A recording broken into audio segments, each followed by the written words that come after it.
નમસ્કાર, સંદેશ ન્યૂઝના digital platform સાથે હું છું માલવી। હવે સોનું ખરીદવું મોંઘું થઈ ગયું છે। 10 ગ્રામ ગોલ્ડ ખરીદવું હશે તો પણ તમારે વધારે કિંમત ચૂકવવી પડશે, કારણ કે શેર બજારમાં વેચવાલી વચ્ચે આજે સોનાના ભાવમાં વધારો થયો છે। દેશમાં 24 કેરેટ સોનાની કિંમતમાં 100 રૂપિયાનો વધારો થયો છે, જ્યારે 22 કેરેટ સોનાની કિંમતમાં 10 ગ્રામ દીઠ 100 રૂપિયાનો વધારો થયો છે। દેશમાં સોનાના ભાવમાં વધારો થયો છે। શેર બજાર આજે ફરી લાલ દેખાઈ રહ્યું છે।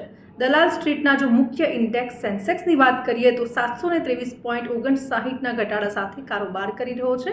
દેશમાં સોનાના ભાવમાં વધારો જોવા મળ્યો છે, જેમાં 24 કેરેટ 10 ગ્રામ સોનાનો આંકડો 88,000 રૂપિયાને પાર કરી ગયો છે। આજે 100 રૂપિયાના વધારા સાથે 24 કેરેટ સોનાનો ભાવ રૂપિયા 87,870 થઈ ગયો છે। 22 કેરેટ 10 ગ્રામ સોનાની કિંમત 90 રૂપિયા વધીને 80,550 રૂપિયા થઈ ગઈ છે, અને આ સાથે જ રાજધાની દિલ્હી અને મુંબઈમાં પણ સોનાનો ભાવ વધી ગયો છે। એટલે હવે જો તમારે 10 ગ્રામ સોનું પણ ખરીદવું હશે તો મોંઘું પડશે। તો આવા જ ઇન્ફોર્મેટિવ વિડીયોઝ જોવા માટે સંદેશ ન્યૂઝના ડિજિટલ પ્લેટફોર્મ સાથે જોડાયેલા રહો।